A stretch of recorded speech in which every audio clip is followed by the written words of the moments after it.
Vamos lá, meus queridos, dar continuidade aqui na leitura do nosso material, né? Uma parte um pouco mais técnica aqui, mas é necessário a gente estar lendo e compreendendo esses pontos aqui. Conhecimento intelectual. Ainda a gente está falando da ilustração, né? Ou das ilustrações. Envolve o conhecimento científico, psicológico, técnico e cultural. Exemplos: técnico-científico, né? A antena da TV recebe todas as frequências ao mesmo tempo. Entretanto, quando escolhemos um canal através da sintonia, estamos selecionando uma determinada frequência. Então você pode usar, por exemplo, isso aqui como ilustração, né? E aí, lógico, aplicando de uma maneira que seja que faça parte da realidade, né? Então, ilustração metafórica ou alegórica, quando são empregadas figuras metafóricas como histórias e histórias.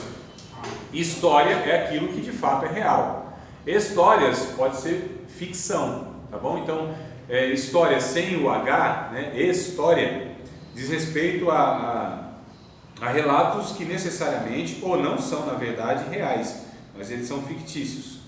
Ao se aproximar, não é mentira, irmão.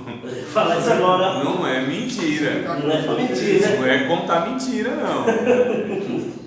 Certo?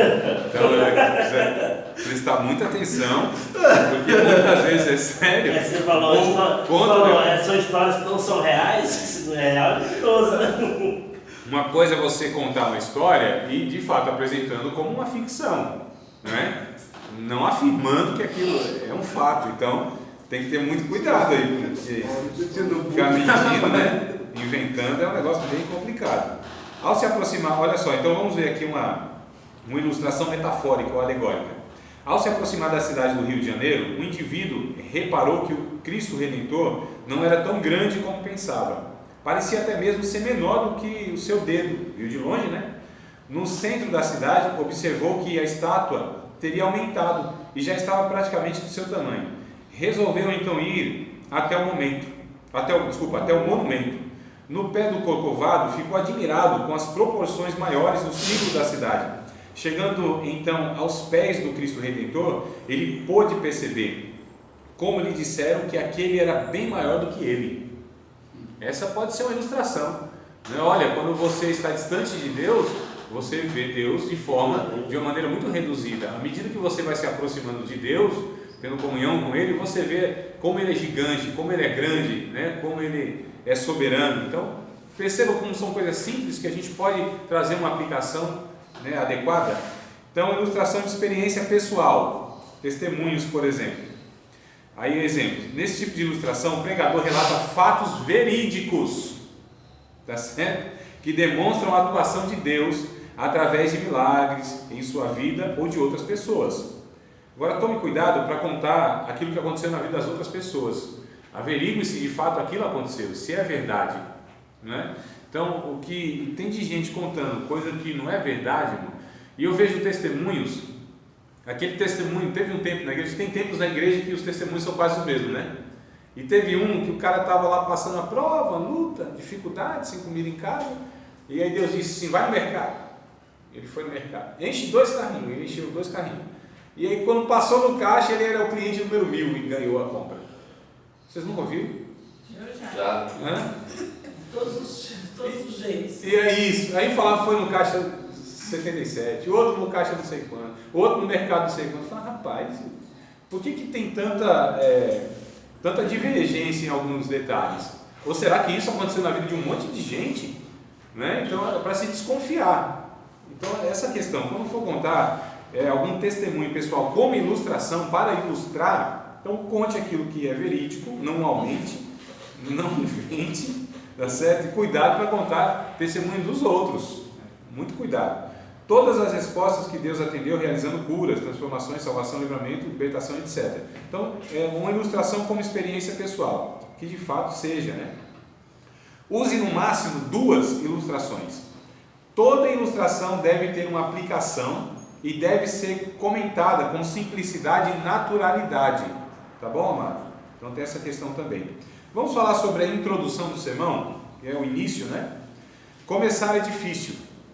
Muitos escritores escrevem a introdução quando terminam o livro. Alguém disse: o pregador começou por fazer um alicerce para um arranha-céu, mas acabou construindo apenas um galinheiro. É aquela introdução, irmãos, que a pessoa assim, sabe, promete que vai falar um monte de coisa, começa num assunto complicado e fala algumas coisas, e aí não consegue desenvolver o assunto, né? Então tem pregadores que eu vi já propondo no começo que ia falar, ia explicar, ia trazer assim um tal, mas deixou a desejar e muito. Então, quer dizer, não dominava aquilo que ia falar e não tinha a condição de desenvolver. Faz o alicerce para construir um prédio, mas o máximo que consegue é um galinheirozinho, tá? A introdução é tão importante quanto a decolagem de um avião, que deve ser bem perfeita para um voo estabilizado. Ela, a ilustração no caso, por certo, deve envolver o ouvinte, despertar o interesse e curiosidade, e também ser um meio de conduzir os ouvintes ao assunto que está sendo tratado no sermão. Uma boa introdução dá ao pregador segurança, tranquilidade, firmeza e liberdade na pregação. Então, uma boa introdução deve ser breve, tá certo? 5 minutos no máximo, onde você vai introduzindo a mensagem, né? O que é a introdução, irmãos? É a proposta daquilo que você vai falar na mensagem. É a proposta. Então você vai pontuando, ou você dá num restaurante, quando a gente vai, dependendo do restaurante, claro, não tem um prato de entrada? Tem. Né? Prato de entrada é o quê? É a comida? Para encher a barriga? Não. Às vezes é uma saladinha, um negócio lá, né? Só para dar mais vontade de comer. E isso é mais ou menos isso aí. Pãozinho, né? E isso, torrado ainda, né? Que é mais leve. Torradinho e tal, né? Um molhozinho lá leve. Eita! Não, Já foi 5 reais. Uma buchada de bode, né? Não, é algo assim, irmãos, que é um prato de entrada, introduz. É aquilo que prepara para o que vai vir, que é o principal. Uma sopa. É uma coisa leve, é algo Caldo, chama, né? caldinho, sopa já até talvez me dê mais pesada, né? Mas um negocinho leve, aquilo que prepara para aquilo que vai vir o principal. Então a introdução é isso, é o prato de entrada, é aquilo que prepara para o que virá, que é o principal. Então 5 minutos no máximo, tem que ser apropriada a introdução, de acordo com o tema do sermão. Então você vai dar uma introdução e pregar outra coisa, tem sentido. Deve ser interessante. Amados, não é fácil você cativar o interesse dos ouvintes em uma mensagem. O que a gente vê de gente se dispersando numa mensagem, né? Às vezes está no banco e às vezes até olhando para a pessoa, eu fico no banco, mas muitas pessoas com a mente se dispersam, não há interesse. Porque a mensagem falta conteúdo. Às vezes a própria introdução é o que vai causar isso. Quando a introdução ela é boa, ela chama a atenção da pessoa, fala, opa, vou prestar atenção, né? Então a introdução, entre aspas, é essa isca, entre aspas, tá? É essa isca onde a gente prende a atenção da pessoa. Então precisa ser algo cativante, interessante mesmo, tá? Deve ser simples, sem arrogância e sem prometer muito. Então, é melhor a introdução simples, né? Coisa assim bem tranquila, humilde, não prometendo muito, e a mensagem, o conteúdo, o assunto, sim, ele desenvolver. Tem que ser cuidadosamente preparada, tem que ser pensado, irmãos. Porque aquilo que eu vou desenvolver, eu preciso introduzir de uma forma que tenha sentido, que vai direcionar. Tipos de introdução.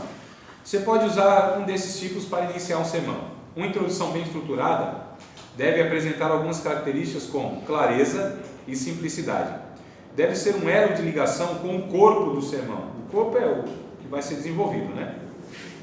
É uma ordenação de pensamento de forma lógica e sistematizada, ou seja, organizada.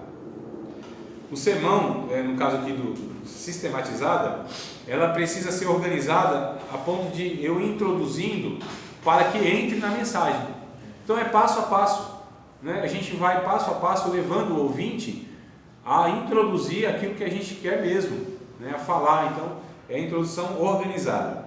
Não deve prometer mais do que se pode dar. Então a introdução, a gente precisa falar daquilo que de fato nós vamos abordar, daquilo que a gente vai esclarecer. É preciso estar atento para o tempo de duração da introdução, que deve ser breve, proporcional ao sermão. Evitar desculpas que possam trazer uma má impressão. Então, a gente precisa evitar essas questões de se desculpar, né? Ilustrativa. Uso de uma ilustração na introdução. Imagine que o assunto que será abordado seja complexo e abstrato. Então comece com uma ilustração que explique e esclareça o que se pretende dizer. Traga uma ilustração, então, que contribui logo no começo, na introdução. Isso também é recomendado. Definição. Explicação detalhada de um determinado conceito. Explique para o ouvinte o que tem a dizer. Dê a ele conceitos, significados de símbolos, termos e assuntos que ele provavelmente não conheça. Em um sermão onde o assunto é a paz, olha aí a paz chegando lá. O pregador explicou na introdução o que é a paz, seus significados no Velho e no Novo Testamento, evolução linguística do termo paz e a aplicação do termo hoje. Então olha só que coisa interessante. Eu vou falar sobre a paz, eu dou a introdução. Qual é essa introdução que eu posso dar? Definir a palavra paz. O que significa paz no Antigo Testamento? A palavra derivada shalom. O que quer dizer isso? Nos dias de hoje, o que significa paz? A ausência de conflito. Mas esse é o conceito bíblico de paz.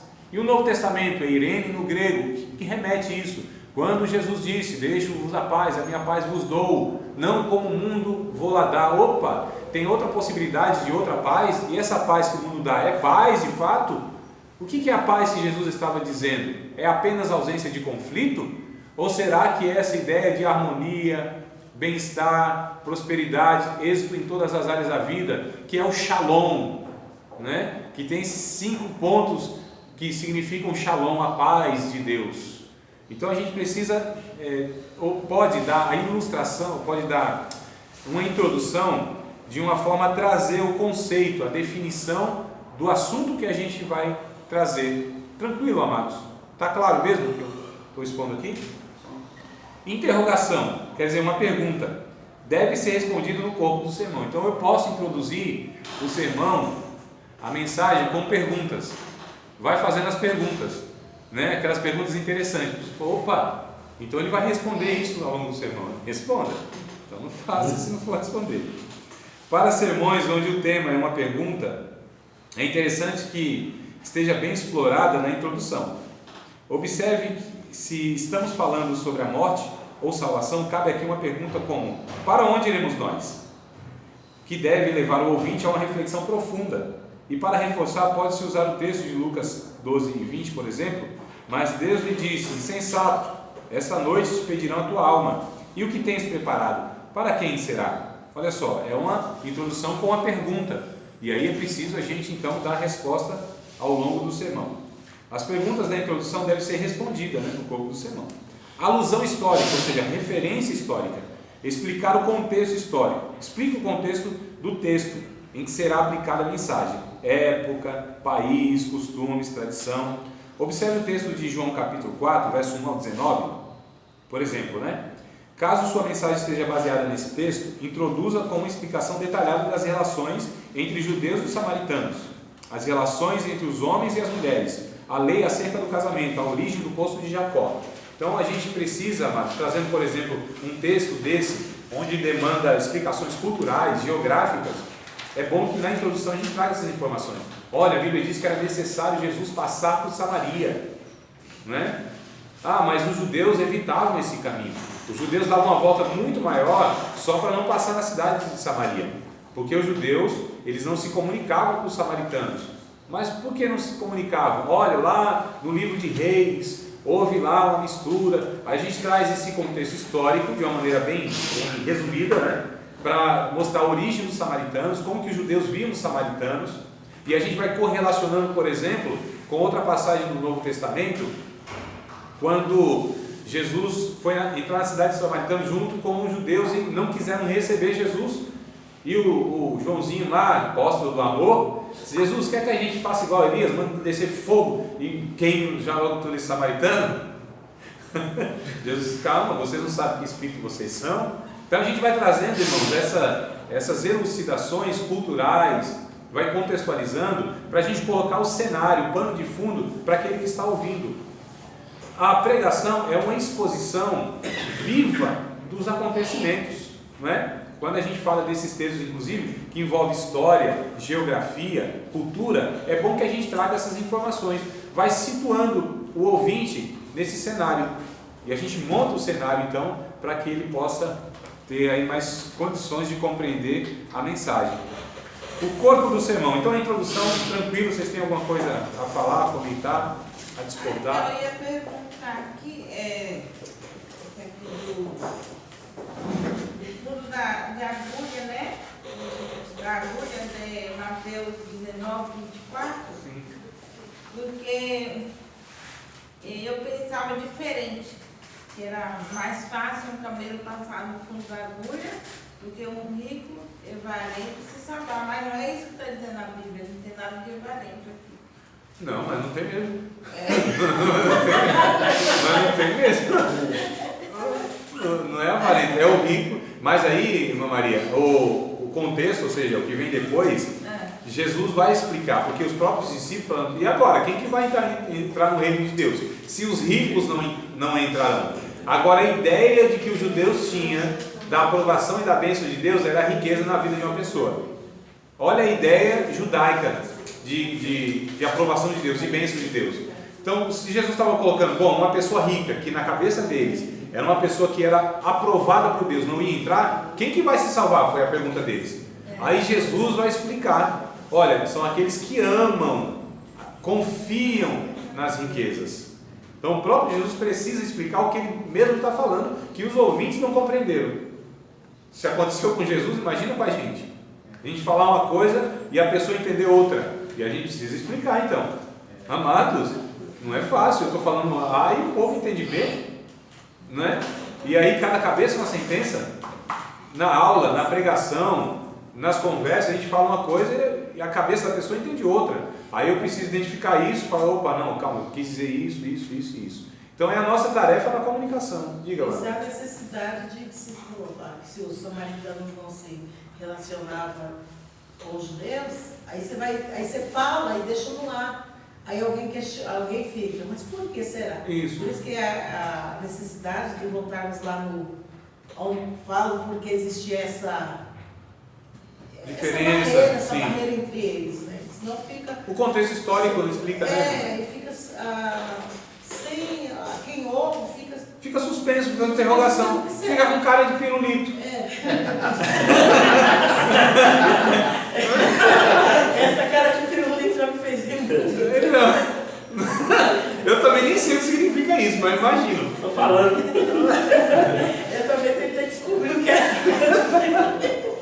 Então, de fato, amados, e tem essas questões. Amados, quando a gente fala, quando eu estou aqui falando com vocês, inclusive, eu não sei o que se passa na cabeça de vocês, eu não sei o que vocês entendem as questões que eu falo. Né? Então é possível que fique aí um monte de interrogação, que eu fale uma coisa e você entendeu outra. Então é preciso essa comunicação, mas na pregação nós não temos. Isso que nós temos aqui, que é esse espaço. Falou, André, é isso aqui e tal. Falou, opa, nossa, ele entendeu, não foi isso que eu quis passar. Deixa eu tentar falar em outras palavras. Não é? Então na pregação... Desculpa. Sim, pode falar. Na minha conversão, quando alguém passou ali, saindo rico, do fundo de agulha, eu tinha, na minha cabeça, era que o rico não tinha salvação para o rico. Porque quem pregava não explicava. Exato. O que Jesus quis dizer, né? No decorrer da caminhada cristã, que você vai ouvindo e aprendendo que não era nada disso. O que era esse fundo de agulha? Fundo de agulha, você vai estudar. Se camelo era camelo mesmo. Camelo, quer dizer, se galo era galo mesmo. Então, bom, a gente percebam que explicações básicas, simples, vão contribuindo para a compreensão, amados. É isso que a gente está falando. Não fica frutífero, né? Sim, fica sem sentido, fica essa questão, essa incógnita, né? Para usar a palavra, fica incógnita, né? Fica interrogação, fica, não entendi, simplesmente. Eu vou falar uma palavrinha assim, mas eu não sei se vou falar ela correta também, mas eu acho assim, salvação é para aqueles que têm uma liberdade no coração, ele não prende nada dentro do coração dele, a não ser a palavra de Deus. Sim. O entendimento para que Deus chamou ele, né? Exato, exato. Então a gente percebe, amados, que há necessidade, né, de esclarecer alguns pontos. Tu queria falar, Juliana? Tu queria falar? Esqueceu já?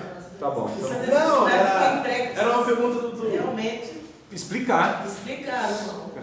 explicitar. Isso. Era uma pergunta... Mas esse óculos está embaçado. Não, era uma pergunta que eu ia falar dos judeus, no caso. Ah. Que você falou desse pensamento aí que você falou, que eu nunca tinha escutado antes, que os judeus só tinha essa crença de se fosse rico, abençoado, era salvo, era Deus abençoado. Aconteceu isso até mesmo com o Jó. Quando ele perdeu todos os amigos dele, mesmo acusaram ele de Isso. pecados e tal. Mas da onde que surgiu isso? Porque eu li a Bíblia e de onde que surgiu isso? Esse pensamento Os pensamentos. de que era assim. A cultura judaica, porque a cultura tem suas crenças, tem suas deduções da divindade e tudo mais. Então, por exemplo, até hoje nós temos a ideia de que um cristão que sofre muito deve ter alguma pendência, ou é falta de fé, ou pecado enrustido, é a mão de Deus. Então são coisas que vão se formando no imaginário coletivo humano, né? Então são coisas que são fruto da imaginação, de deduções, de achismos. Então quando o judeu ele entendia que a bênção de Deus, ou o rico, era aquele que evidenciava pela sua riqueza material a bênção de Deus, quando Jesus então diz assim, é difícil o rico entrar no reino de Deus. Então na mente deles fala, então quem que vai se salvar? Porque na mente deles era essa a ideia. Nós temos muitas ideias errôneas, irmãos. Nós pensamos muita coisa que não tem nada a ver com a Bíblia Sagrada, com a vontade de Deus. É por isso que nós precisamos ser corrigidos diariamente pelo conceito bíblico. Daí que vem a ideia de transformar o mundo pela renovação do nosso entendimento. Então o nosso entendimento, a partir do pecado, ele ficou limitado, ele ficou distorcido, ele ficou obscurecido, nebuloso, né? Nós tivemos a dificuldade dessa compreensão da vontade de Deus, e aí vem tanta imaginação. É por isso que nós precisamos ser transformados no entendimento pelas Escrituras Sagradas. A Bíblia, ela tem o propósito de nos educar, é pedagógica. Então a gente pensa coisas, de onde nós tiramos isso? Só Deus sabe. Tradições, da nossa imaginação, dos nossos achismos, não é? É por isso que nós cristãos devemos recorrer à Bíblia todos os dias, diariamente, o resto da vida, para que essa transformação aconteça, para que a gente possa ser... a Bíblia vai dizer que existem fortalezas. 2 Coríntios, capítulo de número 10, verso 4 e verso 5. Isso aqui é o tempo agora para conectar a Bíblia. Copa grande. Mas nem conectando, Varão. Cadê, Varão? Isso, espada, está desarmado? Capítulo 10, verso 4 e 5. Está desarmado, não vai sem espada, Varão. Isso. Mas nem um canivete não tem aí? Pode ir. Por favor, Davi. 2 Coríntios 10, 4 e 5. Não, 4, né? Verso 4, capítulo 10, verso 4 e 5. Porque as armas da nossa milícia não são carnais, e sim poderosas em Deus, para destruir fortalezas, anulando nossos sofismas e toda altivez que se levante contra o conhecimento de Deus, levando cativo todo pensamento à obediência de Cristo. Isso. Há fortalezas que se levantam na nossa mente, no nosso entendimento. Há argumentos falsos que são sofismas, né? Os argumentos espúrios. E a gente precisa, a Bíblia, ela tem essa capacidade de transformar as categorias do nosso entendimento. Amados, nós somos pessoas que precisamos ser ensinadas por Deus, instruídas por Deus, orientadas pelo Espírito Santo. Nós estamos numa reconstrução, né, do nosso entendimento, porque de fato todos nós, sem exceção nenhuma, precisamos ser transformados no entendimento. A mente de Cristo precisa ser formada em nós. Como Deus pensa é muito diferente de como a gente pensa. Como nós enxergamos Deus não é como Deus enxerga a si. O que sabemos de Deus não é o que Deus de fato é. São projeções do nosso imaginário por causa da nossa cultura e pelas nossas limitações. Então a gente projeta Deus e a vontade de Deus que muitas vezes não tem nada a ver com a vontade de Deus.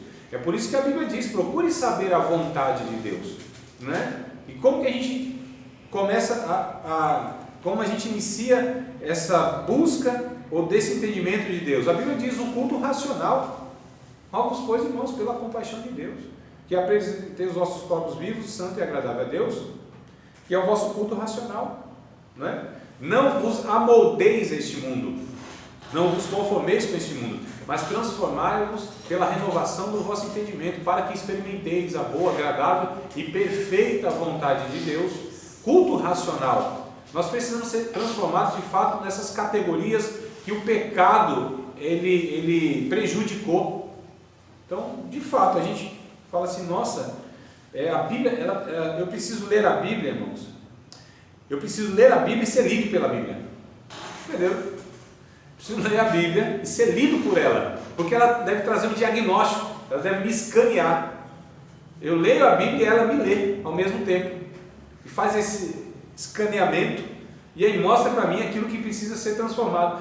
A Bíblia faz uma ressonância na alma, né? Uma ressonância assim, 3D, um negócio impressionante. Mostra se a doença alojada.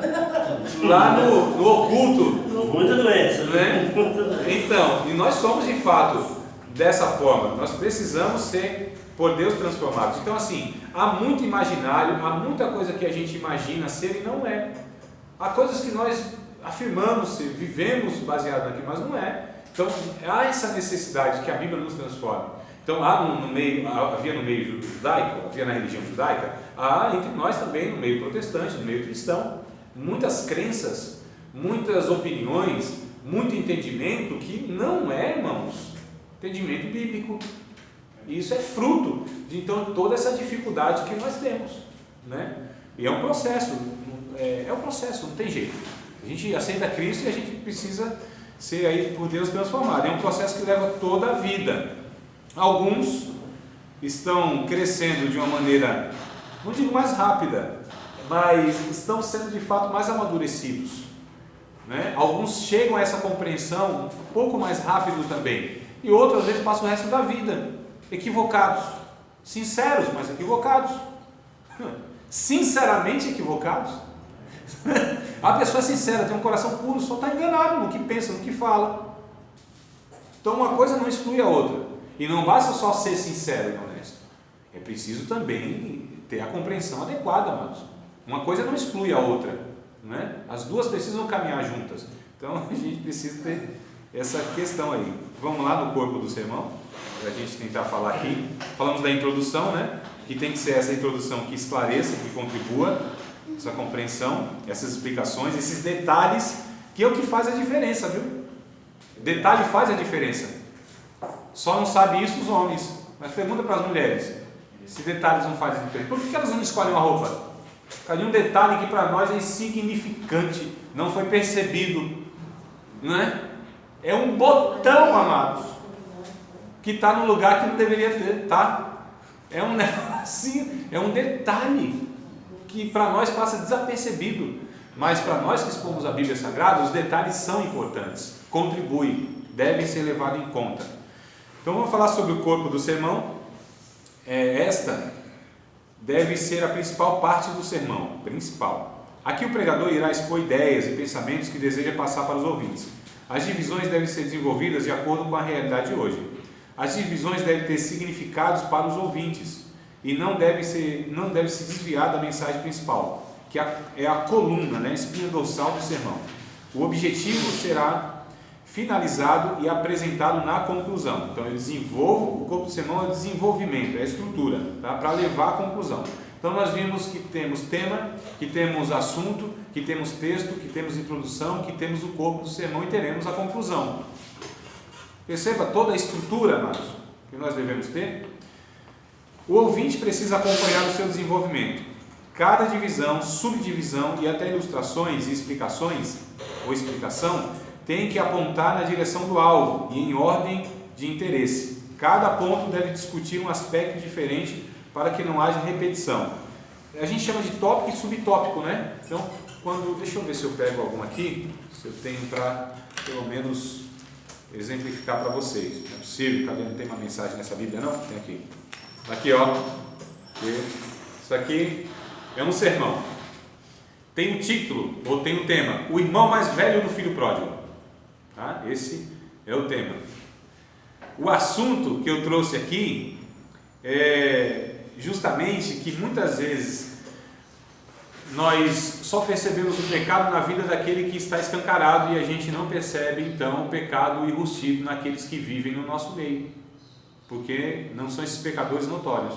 Então o que eu enfatizei aqui em Lucas, capítulo número 15, verso 25 ao 32, sobre a vida do irmão mais velho, do filho pródigo, que é quase um coadjuvante na história.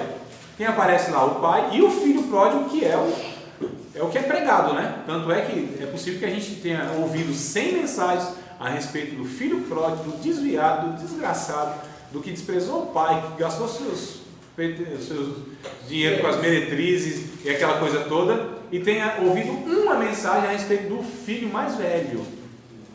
A ênfase da mensagem, o filho mais velho. Quem já ouviu? Quantas vezes ouviu? Quantas vezes? Uma só. E quantos ouviu do filho pródigo? Uns 200. Não é? Então olha só. Aí, o que eu fiz, amado? Eu peguei então, fiz uma introdução. Qual a introdução que eu fiz? Eu falei das 3 parábolas que há no capítulo 15, que é a parábola da ovelha perdida, da dracma perdida, né? E do filho perdido. Então, na verdade, aqui é uma parábola que conta 3 aspectos, que é o pecador perdido, no final das contas. Então eu falei, esta é a última parábola do capítulo 15. O pastor encontra a ovelha, do verso 4 ao 7. A mulher encontra a dracma perdida, do verso 8 ao 10. E o pai encontra o filho, do verso 1 ao 24. Dei uma introdução, né? Alguns detalhes e tal. Aí eu coloquei um tópico, que é uma divisão. A divisão é isso. Jesus queria mostrar o contraste entre a atitude do pai e do filho mais velho. Fiz uma divisão aqui, né? E aí eu fiz subdivisões. O pai é o que gera, tinha compaixão. O filho mais velho ficou com ciúmes. Peguei o texto. O crente pai é esse que é o discípulo, que gera. É o discípulo antigo. Falei lá de Minasson, Atos capítulo 21, verso de número 16, que é um discípulo antigo que tinha, né? A diferença entre crente velho e velho crente. Tem uma diferença. O crente velho não foi regenerado. Ele não tem compaixão. Ele não gera ninguém, né? Ele é essa pessoa religiosa, essa pessoa que não se compadece com o pecador. Ele é aquele religioso que está na igreja, passa o resto da vida na igreja, se justificando ainda. Senhor, eu nunca desobedeci nenhum mandamento teu, o Senhor nunca deu para mim nada. Olha aí, ó. E esse aí, esse desviado, filho do cão, esse que não tem compromisso, esse que vai e vem na igreja, esse aí já está fazendo tudo. Então a gente vai aplicando na realidade, né? O irmão mais velho, ele se recusou a entrar na casa, amados, verso 26 ao 28, não conseguiu se alegrar com a salvação do seu irmão, porque era arrogante, verso 29, são divisões que eu estou colocando aqui. Ele nunca saiu de casa, mas a sua atitude era pecaminosa, era um eterno perdido dentro da casa do pai. São muitos cristãos que vivem na igreja, se vangloriam que nunca saiu da igreja, que faz tudo certinho, mas são gente arrogante, que não se alegra com a volta do pecador, gente invejosa, enciumada, que auto se justificam, né? Então são eternos perdidos na casa do pai. Não se preocupava com seu irmão. A falha do filho pródigo é fácil de enxergar, mas a do filho mais velho não, porque tinha uma aparência externa de fidelidade, mas estava perdido. Então perceba aqui divisões, pontos, e lógico, a partir disso aqui eu vou desenvolvendo. Então cada ponto eu vou desenvolvendo resumidamente até contribuir e chegar onde eu quero. O que eu quero passar com essa mensagem? Cuidado, meu amado, a tua vida religiosa não te garante nada. Cuidado com os teus sentimentos, com as tuas motivações. Cuidado porque a igreja que você pertence não te garante salvação. Cuidado porque você nunca ter se desviado externamente, aparentemente, né, desse meio religioso, não quer dizer que você é uma pessoa, um discípulo de Jesus. Então, aí eu chego numa conclusão.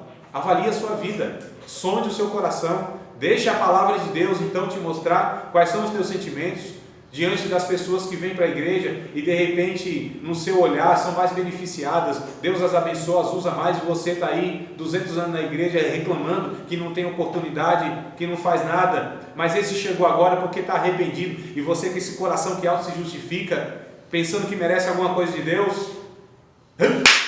Vamos lá.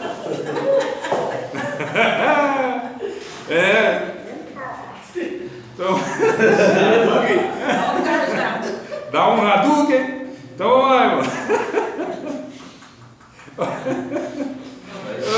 se assuste não. Não, tem que dar uns tapas no cu. Não, tem, é que eu não bati aqui porque eu fiquei com medo. Eu estou vermelha. Aí, Olha o resultado do tapa. No calo, pregando, passa Santa Ceia. amado, eu não ofendi ninguém. Eu não ofendi ninguém com a mensagem. Eu não expus ninguém. Eu nem chamei ninguém à frente. Eu desafiei a pessoa no seu lugar a estar refletindo e confiei no Espírito Santo que ia convencer essa pessoa.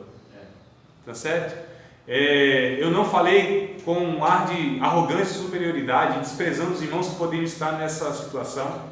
Mas antes, na mensagem, eu dobrei o meu joelho e falei: Senhor, tem misericórdia, se de fato há pessoas com essa condição, alcança, quebrando, transforma, os meus irmãos possam entender, né, a tua palavra, a tua vontade, restaura a tua igreja, sara os corações arrogantes. Perceba, amados, são essas coisas que devem nortear e rodear a nossa. São essas coisas que agradam o coração do Pai, né? Sim, e tem eficácia também, não é? Então aqui o pregador irá expor ideias e pensamentos, né? Acho que eu já li. As divisões devem ter significado para os ouvintes e não deve se desviar da mensagem principal, que é a coluna do sermão. Objetivo será finalizado e apresentada a conclusão, que é uma breve demonstração que eu dei aqui para vocês. O ouvinte precisa acompanhar seu desenvolvimento, né? Cada divisão. Mas eu já li isso ali, né? Tá, então foi essa demonstração aqui. As frases devem ser breves e claras. Como eu coloquei aqui, foram breves e claras? Os pontos que eu trouxe para vocês aqui? Está tudo escrito aqui, ó. Me ajuda, irmãos. Isso aqui me ajuda. Eu vou olhando aqui, me ajuda, porque cada declaração dessa eu sei o que eu estudei. O Espírito Santo traz a nossa memória. Isso facilita, nos dá norte, né? Nos dá norte. É igual aqui, eu tenho a Bíblia, eu tenho aqui o material, isso aqui vai me dando norte. Embora eu leia aqui, vem coisas na mente, porque eu refleti, eu pensei, e algumas coisas vêm na hora, mesmo como fruto aqui do momento, né? E tal. Então vamos lá, as frases devem ser breves e claras, as divisões servem para indicar a linha de pensamento e serem seguidas ao apresentar o sermão, que no caso aqui, falei para vocês. Entretanto, deve-se fazer uma discussão, que é a revelação das ideias contidas nas divisões. Então não são só as frases, aqui como eu coloquei. Você desenrola, então essa frase, a partir da frase você desenrola, né? Aí uma breve explicação, um assunto derivado então dessa afirmação. E isso deve se fazer o quê? É uma construção, amados, que a gente vai chegando até a conclusão, tá bom? Resumindo, então o corpo do sermão deve ter unidade de pensamento. O que eu apresentei para vocês aqui tem sentido, é coeso, uma coisa contribui para a outra, não fugir do tema? Todos os pontos? Então é isso que está dizendo aqui, deve ter unidade de pensamento, tá certo? Deve ser um único pensamento. Elas ajudam, as divisões, o pregador a lembrar-se dos pontos principais do sermão. Elas ajudam os ouvintes a recordarem dos aspectos principais do sermão. Elas devem ser distintas umas das outras. Eu fui detalhando aqui, distinguindo pontos e pontos, né?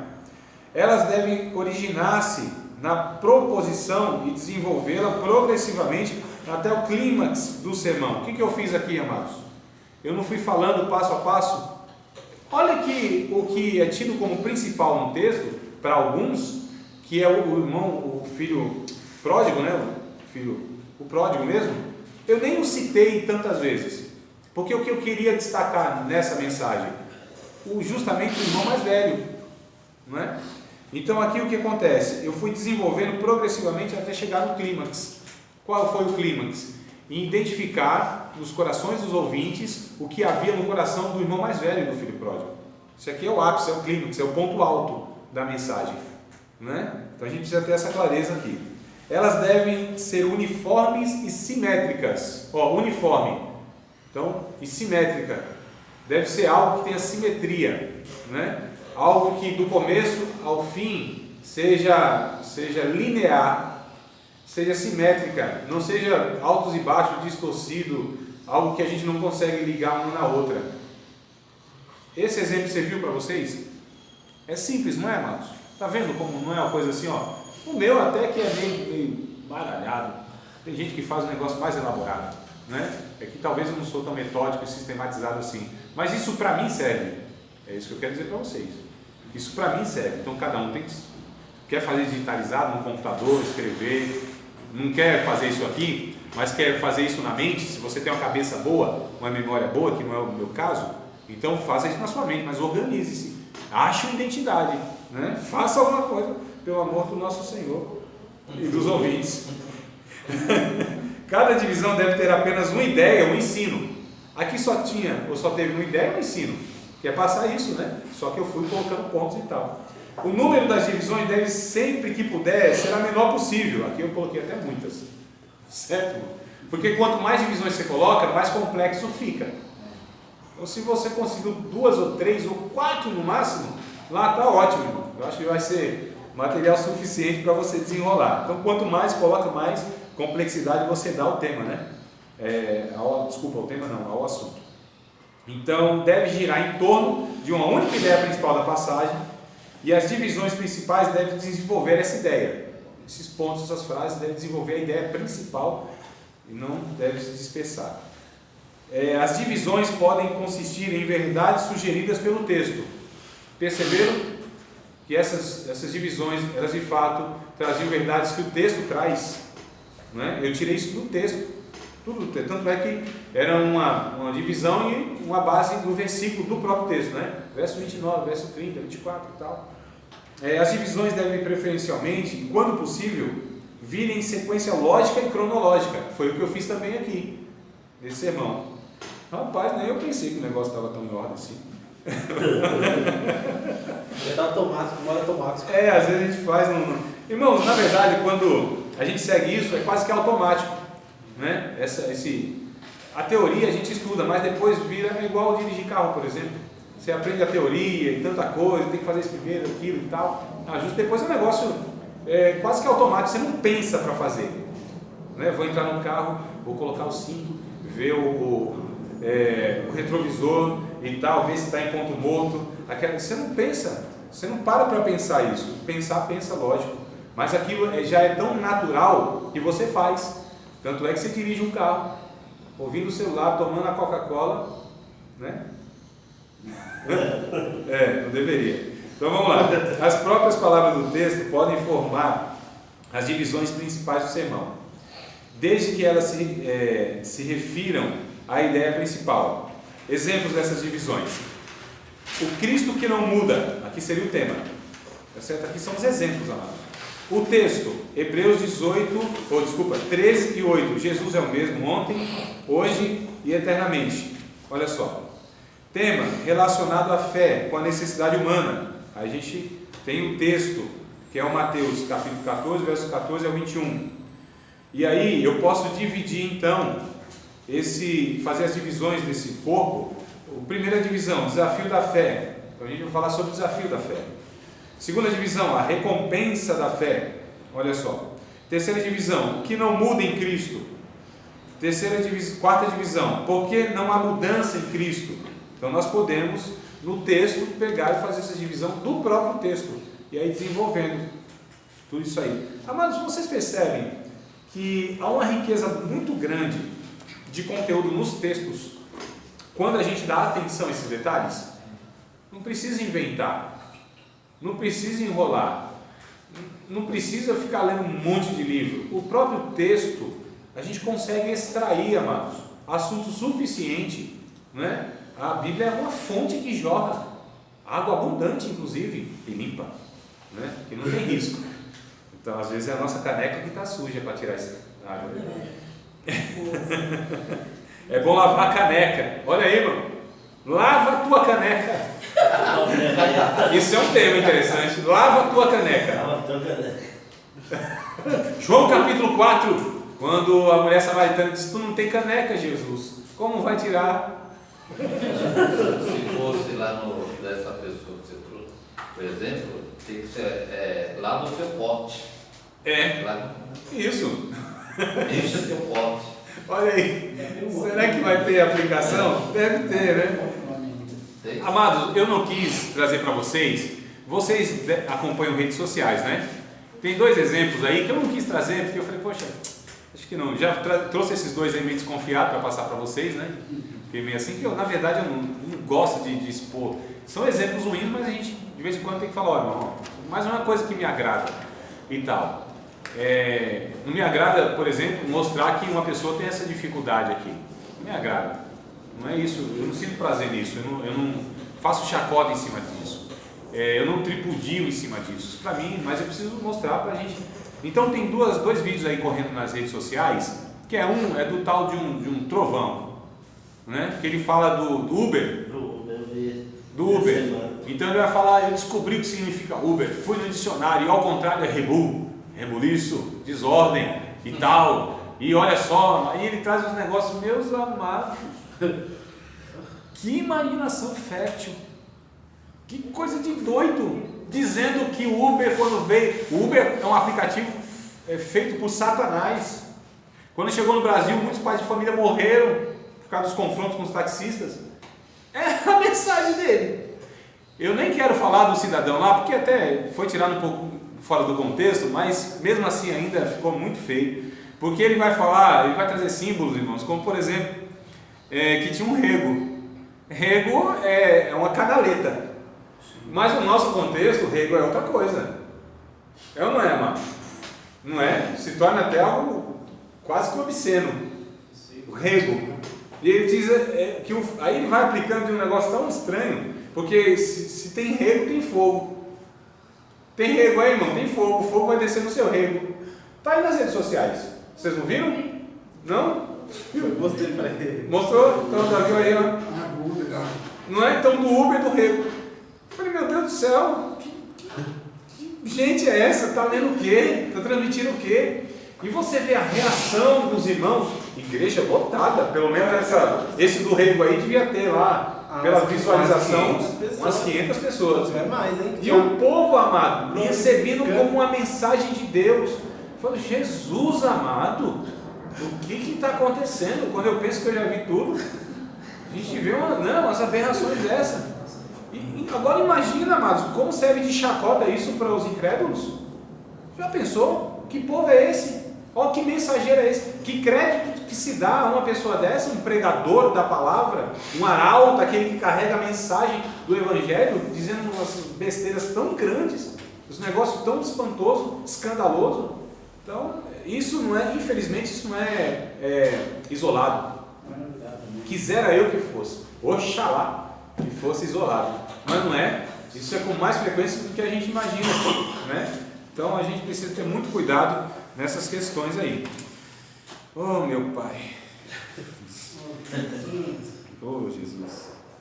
Deve-se fazer a transição entre as divisões do sermão na proposição. A vida cristã é uma vida vitoriosa. Podemos incluir a seguinte interrogativa, ou a seguinte interrogativa.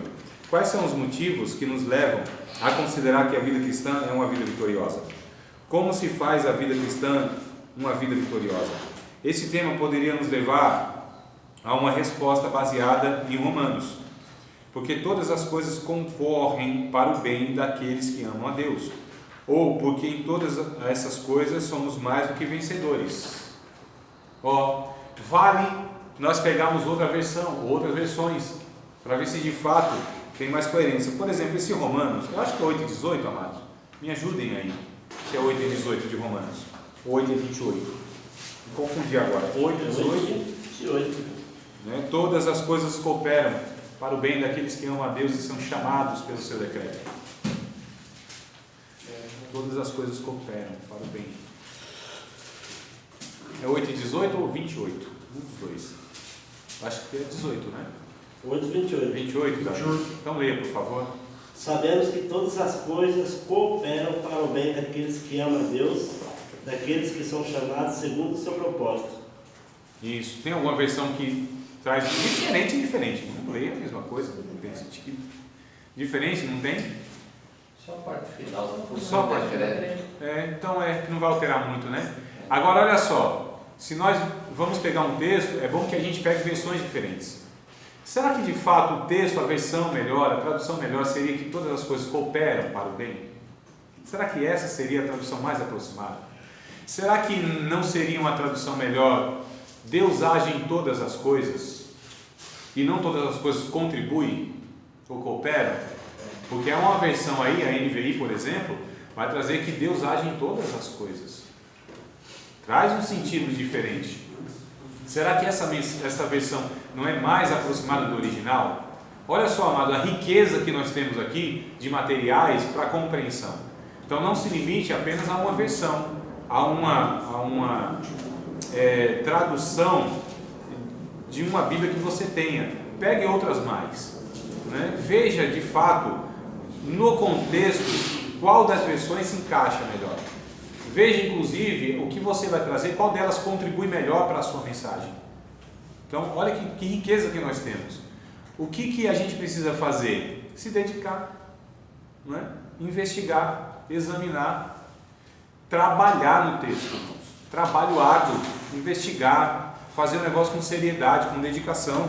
Pode ter certeza que haverá muito mais riqueza e pode ter certeza que o Espírito Santo vai ter muito mais material para trabalhar através das nossas vidas. A transição para a interrogativa acima, por exemplo, poderia ser: vejamos 5 motivos pelos quais podemos afirmar que a vida cristã é uma vida vitoriosa. A palavra motivo é a palavra-chave da transição. Nas divisões pode-se apresentar a palavra motivo como: divisão primeiro, o primeiro motivo é, o segundo motivo é, o terceiro motivo é, o quarto motivo é, o quinto motivo é. Olha que coisa interessante. Então nós podemos extrair e dissecar, a gente pode fazer uma autópsia no texto, né? Eu acho que a metáfora foi bem colocada, não foi não? Hã? Eu não tinha pensado nisso. Pareceu quentinho. Rapaz, eu não tinha pensado nisso. Olha que coisa interessante. Amado, a exposição vem como fruto de expor. E como fruto... Isso foi profundo também, né? O problema aí é você divide em tópicos. Às vezes você fala assim, irmãos, tem 5 tópicos aqui, o primeiro, os 5 motivos, né? Às vezes ele está no primeiro motivo, já passou 1 hora. Nem lembrado. Você fala, se empolgou, né? Então, bem lembrado, irmão Antônio, porque quando a gente coloca divisões, quando eu disse que quanto mais divisões você coloca, mais complexo fica a mensagem, e tem esse aspecto, menos tempo você vai ter, porque se eu coloco 5, 6, 7 divisões, nossa, se eu tenho 40 minutos, então eu preciso reduzir em cada uma para de fato falar. Meus amados, aí colocou 5, falou só da primeira em 40 minutos. Meus amados, foi muito profundo, muita coisa aqui. Fica para próximo o resto, tá? Mostrou desorganização. Vamos esperar mais um pouquinho porque eu chegar até o final. Meu pai. Mas aí concorda em ficar mais um tempo para chegar até o final? Ela fala, não. Então, na verdade, isso mostra uma desorganização, né, na estrutura. Então, bem lembrado, tem esse aspecto que eu esqueci de fato esse aspecto, que você deve dividir o tempo para cada um, né, de uma forma que você aborde tudo. Se você propôs isso, se você se propôs a isso, então você precisa ser essa pessoa que controla o tempo também, amados. Então é um olho no sermão, um no peixe e outro no gato, que é o relógio, né? Isso aqui no Brasil. E tem países aí fora que os crentes ficam lá 6, 7, 8 horas na presença de Deus, vendo o projeto falando. África, por exemplo. Então, mas será que é adequado no nosso contexto? Será que no nosso contexto isso é adequado? Aqui que é a questão.